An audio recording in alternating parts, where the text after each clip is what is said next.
اس خادمہ کا نام صوبیہ تھا جس نے آپ صلی اللہ علیہ وآلہ وسلم کی والدہ کے بعد آپ صلی اللہ علیہ وآلہ وسلم کو سب سے پہلے دودھ پلایا۔ انہوں نے اس سے پہلے حضرت حمزہ رضی اللہ تعالی عنہ اور آپ صلی اللہ علیہ وآلہ وسلم کے بعد ابو سلمہ بن عبد الاسد مخرومی کو دودھ پلایا تھا۔ آپ صلی اللہ علیہ وآلہ وسلم کو دودھ پلاتے وقت ان کی گود میں جو بچہ تھا اس کا نام مسروع تھا۔ صوبیہ نے 3 یا 4 ماہ تک آپ صلی اللہ علیہ وآلہ وسلم کو دودھ پلایا۔ حضور صلی اللہ علیہ وآلہ وسلم کو سب سے زیادہ عرصے تک دودھ پلانے کی سعادت حضرت حلیمہ سعدیہ رضی اللہ تعالی عنہا کو نصیب ہوئی۔ ان کا تعلق خاندان بنو سعد سے تھا۔ حضرت حلیمہ سعدیہ رضی اللہ تعالی عنہا کے سوا باقی دائیوں نے حضور صلی اللہ علیہ وآلہ وسلم کو دودھ پلانے کے لیے منتخب نہ کیا۔ ان کا خیال تھا کہ بچہ یتیم ہے، اس لیے ان کے گھر سے زیادہ مالی فائدہ ہونے کی امید نہیں ہے اور مزدوری بھی کم ملے گی۔ اس وقت تک دوسری تمام بچے باقی دائیاں حاصل کر چکی تھی اور حضور صلی اللہ علیہ وآلہ وسلم کی یتیمی کی وجہ سے کسی نے آپ صلی اللہ علیہ وآلہ وسلم کی طرف رجوع نہ کیا۔ لیکن حلیمہ سعدیہ رضی اللہ تعالی عنہا نے خالی ہاتھ واپس جانے سے بہتر سمجھا کہ اس دور یتیم کو ہی حاصل کر لیا جائے۔ حلیمہ سعدیہ رضی اللہ تعالی عنہا نے جب حضور صلی اللہ علیہ وآلہ وسلم کو چھاتی سے لگایا تو انہیں اپنی چھاتی میں دودھ کی نہریں بہتی ہوئی محسوس ہوئی۔ آپ صلی اللہ علیہ وآلہ وسلم کی والدہ ماجدہ نے حضور صلی اللہ علیہ وآلہ وسلم کو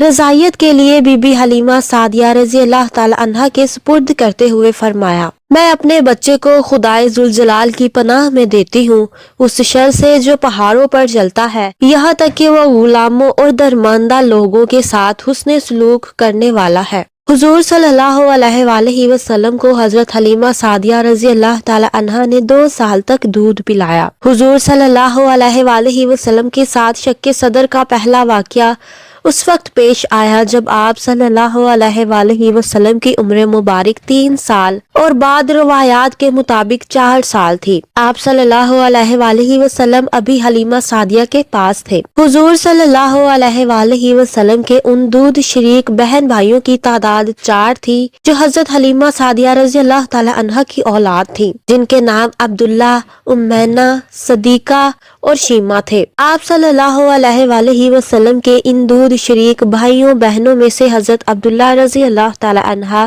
حضرت امینا رضی اللہ تعالی عنہا اور حضرت شیمہ رضی اللہ تعالی عنہا نے اسلام قبول کیا تھا۔ حضور صلی اللہ علیہ وآلہ وسلم کے رضاعی والد یعنی حضرت حلیمہ سعدیہ رضی اللہ تعالی عنہا کے شوہر کا نام حارث بن عبد الاعزا تھا۔ آپ صلی اللہ علیہ وآلہ وسلم کی رضاعی بہن شیمہ کا اصل نام حذافہ تھا۔ حضرت صوبیہ رضی اللہ تعالی عنہا کو مدینہ شریف سے تحفے اور کپڑے بھیجا کرتے تھے۔ حضرت حلیمہ سعدیہ رضی اللہ تعالی عنہا کو قحط کے زمانے میں حضرت خدیجہ رضی اللہ تعالی عنہا سے 40 بکریاں اور غلہ دلوایا، 1 اونٹ سواری کے لیے دلوایا جس پر مال و متاع لدا ہوا تھا، اور جب کبھی وہ آپ صلی اللہ علیہ وآلہ وسلم کی خدمت میں حاضر ہوتی تھی تو آپ صلی اللہ علیہ وآلہ وسلم ان کے احترام میں کھڑے ہو جاتے تھے، اپنی چادر مبارک ان کے لیے بچھا دیتے اور میری ماں کہہ کر پکارتے تھے۔ حضور صلی اللہ علیہ وآلہ وسلم کی رضاعی والدہ حضرت صوبیہ رضی اللہ تعالی عنہا کا انتقال 7 ہجری میں ہوا تھا۔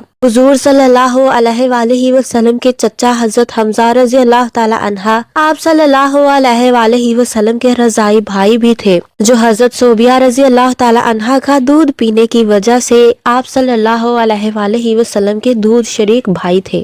حضور صلی اللہ علیہ وآلہ وسلم کے پھوپھی زاد بھائی حضرت ابو سلمہ بن عبد الاسد بھی حضرت صوبیہ رضی اللہ تعالی عنہا کا دودھ پینے کی وجہ سے آپ صلی اللہ علیہ وآلہ وسلم کے دودھ شریک بھائی تھے۔ حضرت حلیمہ سعدیہ رضی اللہ تعالی عنہا کی صاحبزادی حضرت شیمہ رضی اللہ تعالی عنہا آپ صلی اللہ علیہ وآلہ وسلم کو گود کھلایا کرتی تھی۔